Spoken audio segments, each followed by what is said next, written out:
and defeated, and I need a break.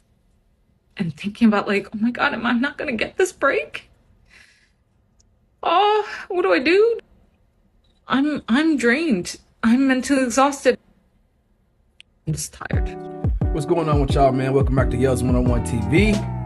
Have another reaction video for you today from HL Talk That Thought. Get these videos from TikTok, put them together, and I reviewed them for you. You know what I mean?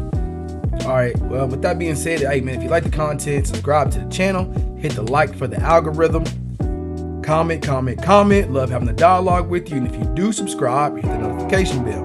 And come on, man, it's not that difficult to subscribe and hit that like button. Don't cost you nothing. Help your boy out. All right, let's get into the video. Go a little bit more into the bureaucracy, and the paperwork and how difficult it is to get a divorce. And I guess they do it to deter you from actually getting a divorce, and maybe it's easier to work things out.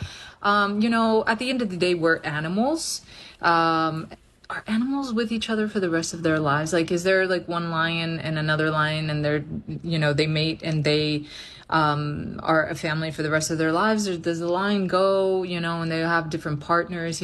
I think I've heard that only penguins are monogamous.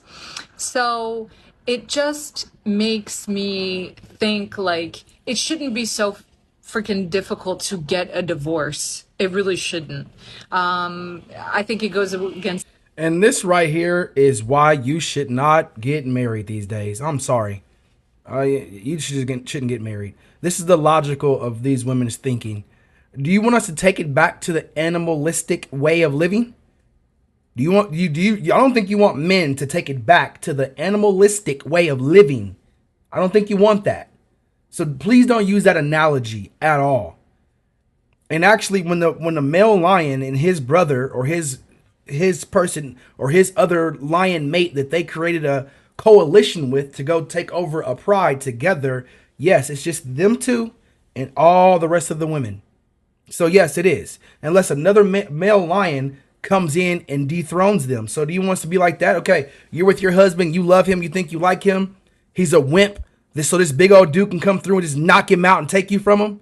Do you want to go back to that way of living? I didn't think so. It's our nature. Maybe we are supposed to be with a lot of people. This one person for the rest of your life is something that we really need to like cut out. What do you think? And before we jump back into the content, I just want to say, fellas, we have to be way more mindful of who we pick for our spouses, who we marry, and who we have children with. Because as you can see, this is clearly the state of women's mindset now. She just has the guts to actually say really, really what she wants. What she wants is to go out there and have sexual relationships with several different men. She is definitely for the streets. I wanted to share another thing, like something that I do. I have these like internal fantasies, or like, how do you explain them? Like when you invent stories in your mind, like the anxiety. And today, H is going back to Mexico. He's leaving Miami, and I started fantasizing, having this crazy story that he's going to decide to come here to help me. And I had to stop myself in the middle and say, Melanie, stop it. Stop. That's not going to happen. That's not going to happen. Don't even go there.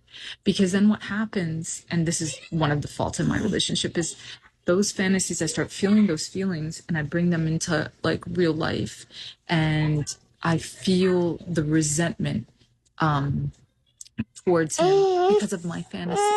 And that's not good. I'm going to talk a little bit still about the comments that I'm getting, trying to keep an open mind and listening to everyone's thoughts. And it's been very, very, very interesting. I have the mentality of, keep what works for you, discard what doesn't. But there are two things that are really like, for me, I'll just block the person. One, anything that pushes like religion and the Bible and that kind of talk. Like, I'm not a religious person. I believe in my God and I respect everyone else's religion. I just do not, that's not something that I want. doesn't help me. And second, any type of patriarchal bullshit. That absolutely, I had a comment the other day that said, I should concentrate on being a wife, a good wife and mother. And it's like, well, that is just not gonna. If any man sees this and actually dates this woman still, even dates this woman, you are a dang fool. And that's just what it is. You're a damn fool. If you see what this woman is saying and what she's putting on here and you date this psycho, hey, I hope it goes bad for you, because she doesn't believe in any religion. She don't want any structure. She wants to do what she wants to do, and she don't want no man telling her what to do at all. She needs to be alone, be single. She shouldn't even have she shouldn't even have a child. Fly with me. That's not the type of person I am. So yeah, that will get immediate blocked. But everything else I really do consider, and if I feel, that it was really great, I will write back. And other things, I'm just like, okay, yeah, that's how I roll. I'm exhausted and defeated, and felt like maybe sharing will make me feel less exhausted and defeated, but not. It's just gonna get me to say whatever I gotta say and put it out there. It's just, it's so exhausting. I need a break. I need a break. I need a break. I'm planning to take a trip to Europe for 2 weeks for my 40th birthday in November, and I've talked to H about it, my kid's father. And he was on board, and then yesterday when the kids were going nuts, he was like, I don't know if, you going to Europe is a good idea. I don't know if I'm gonna be able to do it. And I'm like, I do this shit all the time. I didn't honestly think that it would be as hard as it is. And I am not one of those mothers, my child is autistic, but she's gonna have a lot harder than I am. So I'm not complaining at all. There's some, other things to parenting an autistic child. It's not easy, but it's easier than what it will be for her. But then discovering also my ADHD, it's a clusterfuck. I was about to say the daughter has autism. I said, look, seems like you have a little bit of something going on with you as well. So I need a break. And when he said that to me yesterday, and thinking about like, oh my God, am I not going to get this break? Oh, what do I do? Do I take one with me? But if I take one with me, it's not a vacation. I can't even afford that. The only reason I can go is because I have a free ticket. I'm and that's what these women do. Like, that's why you always see women going on trips and stuff.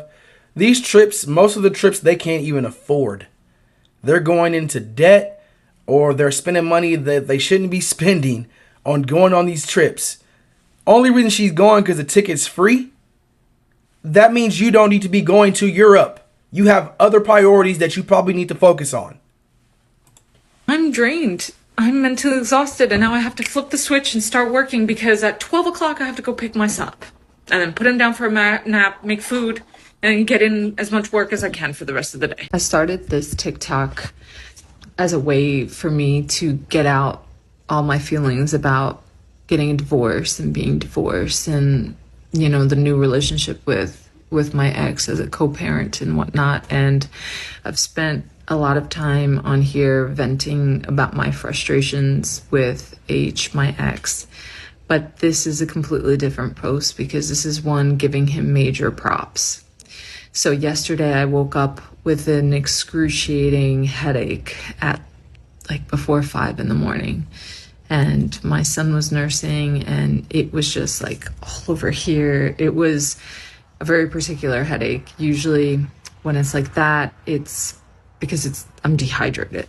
So I was in serious pain. Then I started sweating in bed, and at 5 a.m. I just had to get up and start hydrating because I was scared. And then my son started screaming, and I just felt awful. I think like my blood pressure dropped, and I felt nauseous, and I was sweating. It was just bad. So finally at 6 o'clock, like I go on Instagram to see if H is up, and I did see he was active, so I called him. Luckily, he lives like 3 minutes away by car, and I told him because like at that point my daughter was like, "Make me breakfast," and I couldn't get up off the couch. I was in excruciating pain. I did not feel well. I was like, I think I'm gonna have to go to the hospital, and I am a person with a high threshold tolerance for pain. I had two natural childbirths unmedicated. I could not deal with this yesterday. And so I called him and I was like, I'm really not feeling well. I cannot do anything for them. And he's like, I'll be right over.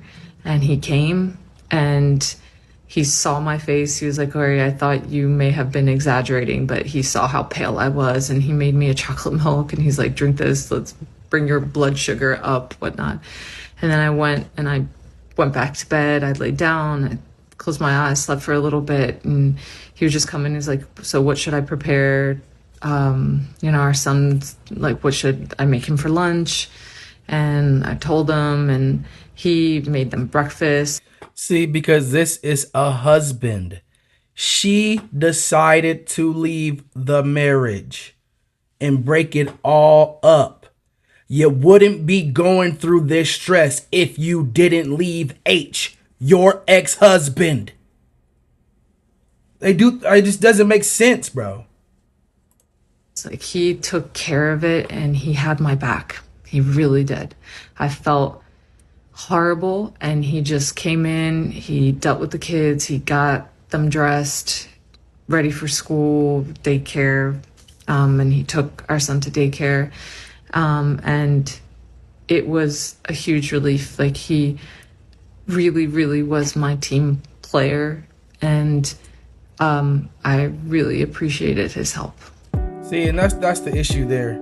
These women leave the good man, leave the good husband, make their life harder on themselves, and then complain about it when you made the decision to leave.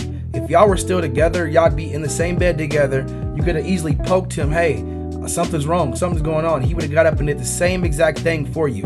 But except you divorced him and still expected him to come and do that, even though he's a good guy and you do have his child, a child who's still actually nursing from you. So of course he's gonna go, which I would have did as well if my baby's there. You know what I mean? So they're causing this pain on themselves, causing this extra stress on themselves, making it a harder life for yourself because you want to divorce your husband and go out there and be for the streets.